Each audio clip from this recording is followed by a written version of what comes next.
All right, guys, welcome back to another episode of Limitless MD. I'm your host, Vikram Raya, and today we're going to do a solo cast. One of my favorite episodes is just talking to you guys straight to the mic. I haven't done them for a while, and I'm really excited. So this particular episode is what actually happened to a good buddy of mine, so I want to share with you. So the episode is really titled, What Would You Do If $25 million Hit Your Bank Account Tomorrow? Right? And this is going to be a masterclass on freedom, wealth, human optimization, how to think like the 1% of the 1%, how to behave when wealth finds you, meets you, and elevates you.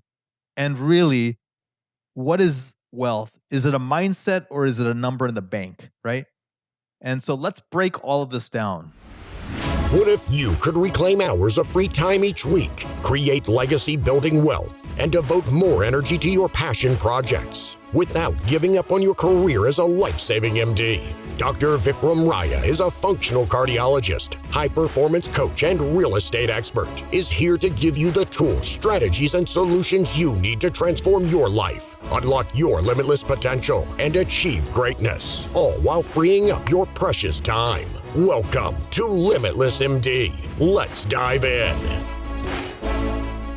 So welcome to this episode, guys. I'm pumped. And, this will happen to some of you on this call because that's where you guys are playing. You guys are playing in a different sandbox than most of the world. And, if you've been following my podcast for a while, you understand that I like to think big. I know you guys like to think big, and we like to think differently. And we also realize that life is not a multiplayer game. It's a single player game.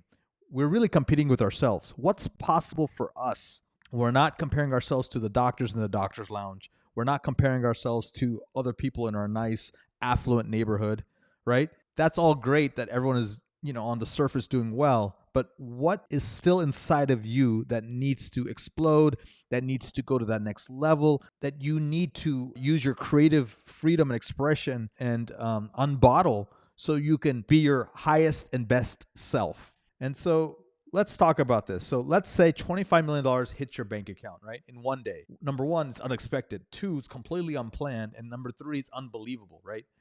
How would this happen? Maybe you sold your clinics to private equity and you had a huge payout. Great.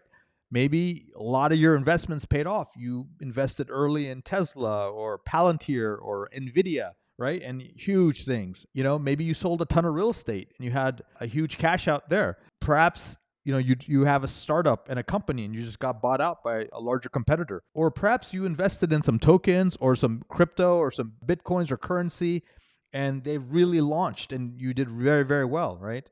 I'll give an example. This Trump coin, which is more like a meme coin. I don't know if there's any inherent value. It launched at 80 cents when the token was launched. And I think within 24 to 48 hours, it went to $80. Right? So if you invested in a lot of shares of that at 80 cents and you sold it without much science and wealth strategies, you essentially could be made a multi-millionaire, even a billionaire, right?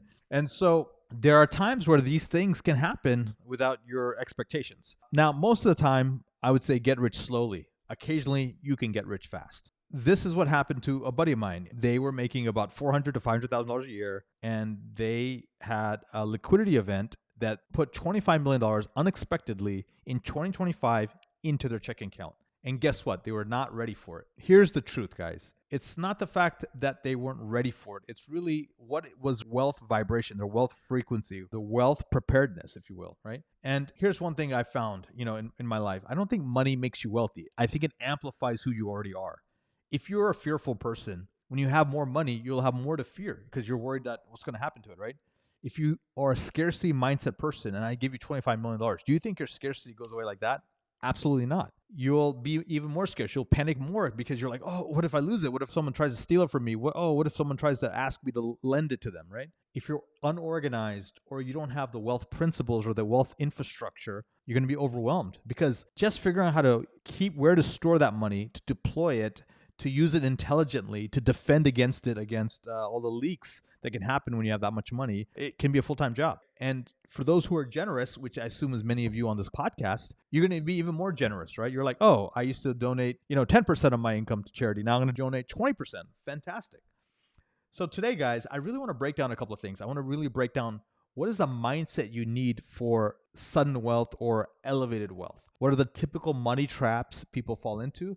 I want to talk about how to protect money. And let's say you don't have 25 million into your account, but you get 2.5 million all of a sudden, which I think is very realistic for many of you. Same principles apply, right? Just a different moving the decimal point over. How to protect the money, how to invest your money. And, many of you guys are physicians, right? This is the Limitless MD podcast after all. So how should a physician really redesign their life after that? We'll talk about that as well. And, a lot of this thinking, I have to give credit to some of my mentors, virtual mentors, in-person mentors, but Tony Robbins, Benjamin Hardy, Naval Ravikant, Alex Hormozi, Robin Sharma, Sharon Shrivastava, Joe Dispenza, Bill Perkins, Robert Kiyosaki, and so many more guys, right? But I'm going to try to give you the best of all their knowledge here. And I'm going to give you my knowledge too of what I've seen, what I've experienced, what I've come across in my coaching clients, in my investors, in my own life. So first things first, right? What's the first rule of this kind of wealth? You'd be very surprised. It's to do nothing. Do nothing, Vic. I just made $25 million in one day. Like, it's never happened to me before. Why would I not do anything? Well, the worst thing you can do, guys, is to be emotional, right? You should have joy. You should have contentment. You should be pleased with yourself. But if you get too emotional, you're going to make mistakes, right? Hormozi says there's a rule. He goes, whenever he has huge sums of money come his way, he does nothing for 30 days. No new house, no quitting your job, no Ferrari, no big investments, no private jet, no moving your money, no telling anyone. The reason is your nervous system has to adapt to this change because essentially you've reset your thermostat. If you're usually your thermostat's at 70 degrees and at most you went to 71, 72, and suddenly now you cranked your thermostat to 90 degrees, you're like, oh my God, like I don't even know how to even approach this, right? And that's why you have to allow your body to adjust. You have to get to your new homeostasis of what is the new normal for you. Dr. Joe Dispenza talks about how your body is addicted to old emotions, right? As a big event triggers a lot of survival wiring, and it's a lot of things like emotions come about, and you may mistakes. You know why? Because you're drunk on dopamine. And so pause, breathe, ground yourself, start journaling, start thinking about what to do. Maybe talk to a financial advisor at most, but you need to stabilize the money you just got. Just hold. What's the next thing you should do? I guess rule number 2, realize again that money doesn't change you. It amplifies you. It is more of who you already are. So, and Naval Ravikant has a quote. He goes, money doesn't solve your problems. It solves your money problems, right? If you're rich, you can still be rich and miserable, or you can be rich and paranoid, or rich and lost, or rich and divorced, rich and stingy, rich and fearful, or rich and overwhelmed. I know people who have $25 million net worth, $100 million net worth, $500 million net worth, afraid of taxes, afraid of people stealing from them, afraid of spending, money on like eating out at dinner, like afraid of making the wrong investment, afraid of family drama, right? Or afraid of paying advisors and other folks because they don't want to pay all the fees. Or they're so playing defense that they never actually grow that initial amount because they're afraid of losing it. And many times people ask me, hey, why is that, right? Don't they see the money in the account? Yeah, they see it. But guess what? Just because they elevated their bank account, they didn't elevate something else. They didn't elevate their identity. If you don't elevate your identity, then really you're just almost an imposter without money, right? Because a person with $25 million, if it was earned, if it was thought about, if it was done properly, then the lessons of a $25 million person is there with you. The contacts, the context, the resources, the savviness, the ability to identify risk is there. And because they never upgraded their identity, that is why that 25 million is at high risk. Robin Sharma says your income will never exceed your identity. A lot of times, at least in lottery winners, you know this. Most of those lottery winners will probably give up most of those gains. They'll lend it to family. They'll invest in stupid things. They'll go blow up their stuff. They buy a mansion. They don't know how to manage. And pretty soon, the money is squandered. Same thing happens, back in the day with elite athletes, especially in the NBA, MLB, NFL. Nowadays, some of these guys are coming in with like wealth managers and advisors, and they're starting to get into private equity, and they're becoming a lot more savvy. But historically, that's been a challenge. So then the next question is, all right, what is the mindset associated with a $25 million net worth? Honestly, a lot of people will still have a poverty mindset. They have the $25 million, but they're terrified to spend even $10,000. They're obsessively checking their bank accounts. They're hoarding instead of investing. Sometimes they think the money is more of a pain than a blessing. And what is the message you're telling the universe if suddenly you're blessed with this kind of wealth and resources? If you're saying, man, oh my God, I don't know what to do. This is oh, man, this is the worst thing. It's like everything you dreamed of just happened and now you're cursing it, right? And the key here is, and Benjamin Hardy talked about this in his book, Be Your Future Self. He says, you must act from your future identity, not your past one. What that means is you need to craft and forge and discover a new identity and be that identity. And then from that identity, act on what you need to do with this funds and this money. A poverty identity cannot steward wisely a $25 million net worth. And a lot of people need help. They need to have therapy on their mind, coaching perhaps, or journaling. They need to discover what's important to them. What are the values, right? What's the wealth psychology? And learn to create mission and vision and fulfillment. Honestly, in 3 short words, what needs to happen to this person with this amount of wealth in such a short amount of time is they must evolve. Now I want to talk to my physician brothers and sisters. I've seen this happen a lot of times in doctors where, they get a $5 million check, a $10 million check, $15 million check, things like that, right? What do? And some of these doctors, they've really been very creative with, ambulatory surgical centers. Again, they've sold a chain of clinics. They've invested very handsomely in certain startups or tech stocks pre-IPO. They've a lot of cool things that they've invested in, maybe private equity. As a physician, these are the 4 questions I hear the most, right? Do I quit? Do I reduce my hours? Do I change specialties? Do I retire? In most cases, here's what happens. You didn't go into medicine just for the money. Otherwise, I would hope you had chosen a better profession, because this is not the fastest route to money, though you do live a comfortable life. But most doctors love what they do. They enjoy what they do. They love the service aspect of it. They enjoy the camaraderie. They enjoy the intellectual stimulation. And so what they would do is they don't quit, right?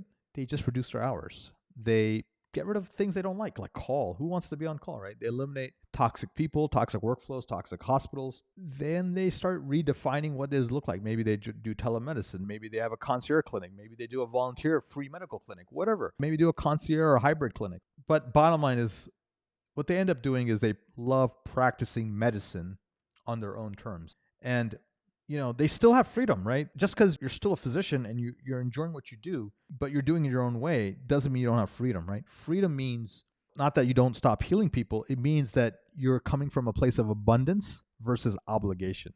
And I want to say that again. I really believe freedom is coming from a place of abundance versus obligation. At the beginning, I used to think freedom was freedom to do this, right? Freedom to travel, freedom to, fly private, freedom to take as many vacations as I want, freedom to have these experiences, right? Eventually, as you get older, as you get wiser, as you get more mature, it's actually freedom from, right? Freedom from fear, freedom from scarcity, freedom from poverty mindset, freedom from not feeling appreciated. All of those freedom froms actually go away. And so that's the cool thing, right? You go from going after certain things to freeing yourself from things that were holding you back. It's really, poverty, fear of dying, fear of ill health, fear of poor relationships, fear of not having enough time, right? All those things go away because you achieve true freedom. Many of you are saying, okay, Vic, you've told me, what not to do. You've told me how to think about things. You told me the mindset to have. You told me I have to evolve my wealth architecture and my identity. But what's actual tangible tactical steps? What's the strategy, right? For anywhere between 5 million to 50 billion, or do we want 100 million, right? Well, first things first, we need to build a wealth fortress. Defense first, I say, right? So in the first 60 days, what we need to do is, if you don't have this already, you need to assemble a wealth team, right? And there's a lot of people who can be on your wealth team, but here are the sort of the foremost that I would recommend: a tax strategist or a CPA, because that's going to be your number one pain in the butt, if you will.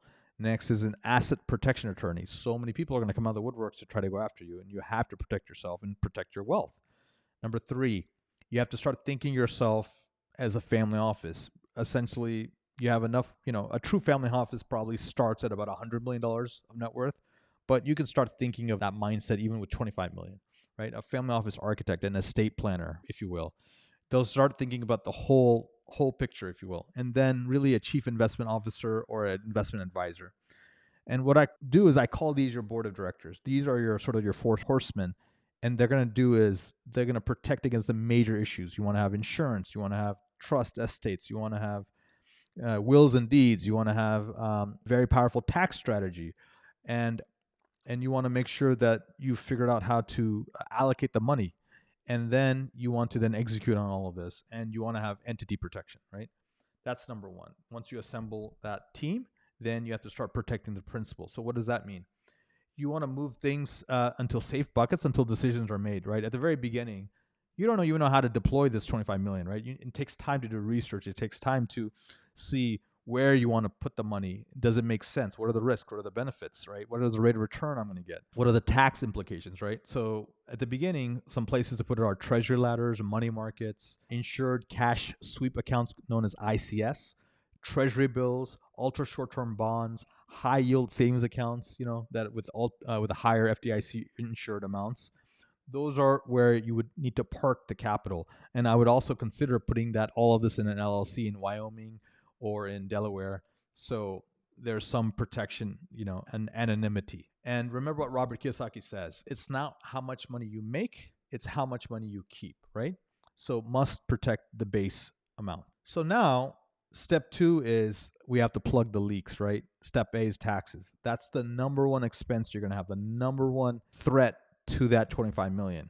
And so how do we protect against taxes? Well, depending on how the money was earned, you may have some clues, but a lot of times if the money comes this fast, it's probably not in a tax efficient vehicle, and you have to use some caution here on how you can protect against taxes. And so real estate has a really remarkable tool called cost segregation that can do bonus depreciation. If you happen to already have real estate professional status, that's great. You can take advantage of this. Charitable remainder trust, donor advised funds, opportunity zone investing, private equity and venture capital structures with loss harvesting, oil and gas investments, conservation easements, solar credits, cinema credits, like the Hollywood of the South is Atlanta, Hollywood of obviously original Hollywood is California. A lot of times there's movie credits that you can get.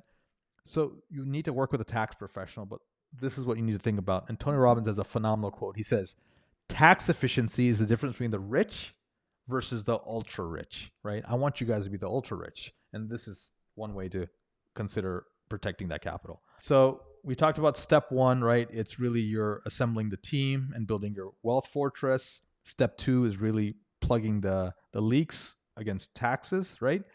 And step 3 is now that we have the money now and we've protected it, how do we allocate it intelligently, right? So usually they recommend sort of 4 buckets, right? 4 buckets of capital. It's a simple allocation model. And even the most sophisticated people use this, right? And this is how you allocate capital intelligently, right? There's a safety bucket. And let's say you put 20% of your money there. So out of the 20%, that's $5 million, right?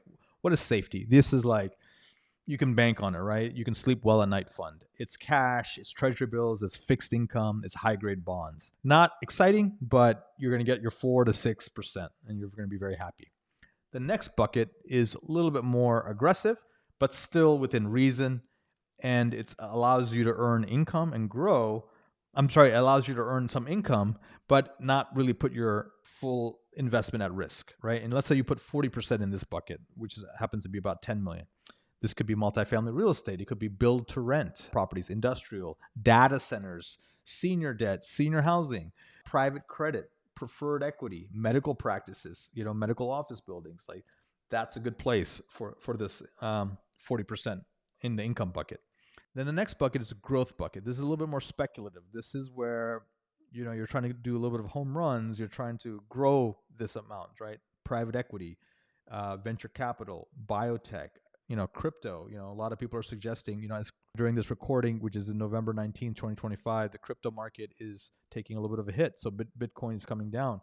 So when it does eventually bottom out, that might be a time to approach and get in a little bit. Angel investing, startup allocation, funds in different ventures, right? Venture capital. And then the last bucket is what we call your fun experiential bucket, right? And this is your last 10% or 2.5 million. And this comes from the concept what Bill Perkins talks about, which is your memory dividends. You want to have essentially, if you eventually die with 0, then you've lived a really remarkable life and you've utilized all your efforts, which have translated into money, which is stored value and stored time. And you've been able to fully experience all of that, right? And this is assuming you've passed on enough to your kids and in the next generation. So then whatever's left over is really, your goal is not to die with so much in the bank after you've already passed on what you want to pass on, right? And so what would you do with this kind of experiential bucket? It'd be travel, it'd be experiences. It'd be like, hey, my dad has never been to the Masters tournament. Let me go take him there. It'd be luxury, staying at the best 5-star hotels, Michelin rated restaurants, flying private. It could be bucket list goals. Hey, I've never been to Bhutan. I want to do a hiking trip into Bhutan. Or, hey, let me rent a resort out and get all my family there for a family reunion. Or, hey, let me fund my kids' college education and their grad school education, right? Or, hey, let me pay $50,000 and work with a longevity doctor and really 10x my health, right? This is where the juice of life is. You really feel that you're wealthy when you do this kind of stuff. And in fact, this is the smallest amount. This is only 2.5 million which is 10% out of the 25 million, right? But honestly, this is what people forget to do. Or they do too much of this and they don't take care of the other stuff. So there's a healthy balance, right? So, and the last thing really is to create this, what we call a personal family office, not like a true family office, but really you're getting inputs on what's happening with your 25 million, right? It's almost like a lean family office. Monthly reporting, investment dashboards, you have hiring specialists, right? Virtual CIO, you have a real estate team, a tax planning team, an investment team. And really, remember we talked about identities? Well, you need to add these 3 identities to who you are to really make sure you protect, maintain, grow, and enjoy this instantaneous $25 million bucket of wealth, right? So the 3 identities are becoming a wise capital allocator, a family wealth architect, a high leverage creator, right? And then I would say the real purpose of wealth is not how I invest it, but who do I need to become to be worthy of this kind of wealth, right? And so really you're a good steward, you're a fiduciary. You can't take it with you, right? The Egyptians tried, right? They tried to take all their wealth with them and didn't work out. So while you're here on this earth, be a good steward, take this money and amplify good in the world, right? You need to get out of the identity of, hey, I'm a physician, I'm trying to pay my bills, or a business owner, I'm grinding, or I'm just trading time for money, right? You're a leader now, you're a visionary, you're a philanthropist, you're an investor, you're a creator, you're a financial steward, you're a guardian of capital, you're a generational wealth architect, right? And, Sharon talks about your wealth should empower your purpose, not distract from it. Final message, guys, as I wrap up here. If $25 million landed in your account tomorrow, guys, your life wouldn't change, but you definitely would, right? Realize this, money just amplifies already who you are. Your beliefs, your fears, your patterns, your identity, your generosity, your capacity, your impact, your mission. The real question isn't what would you do with 25 million? The real question is, can you become the type of person who deserves to manage the 25 million, right? Because freedom isn't the money. The freedom is who you must become to steward the money well.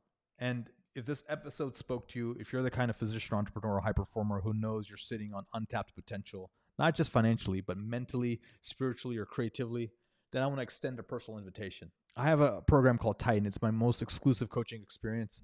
It's where I work directly with elite physicians and leaders who want to build multi 7 and 8-figure net worths. They want to design a life of total freedom. They want to unlock their highest identity. They want to really learn to allocate capital instead of just trade for time. They want to scale their businesses to 10x. Remember, 10x is easier than 2x. And they really want to become limitless in their mindset, their energy, and purpose. This is not for everyone. It's for the 1% of the 1%, right? It's for the doctors and the leaders, the entrepreneurs who are done playing small. They want to play at the highest level, become their highest and best version of themselves. So I don't think it's by accident that you're listening to this. If this speaks to you, do me a favor and on Instagram, DM me the word Titan, and I'd love to have a conversation. And with that, guys, I look forward to seeing you on the next podcast. And until next time, be phenomenal. Thank you so much for listening to this episode of Limitless MD. If you found value from this episode, I encourage you to share this episode with a friend and let me know by leaving a review. For more information, make sure you check out the links in the show notes below or simply visit vikramraya.com. Until next time, be phenomenal.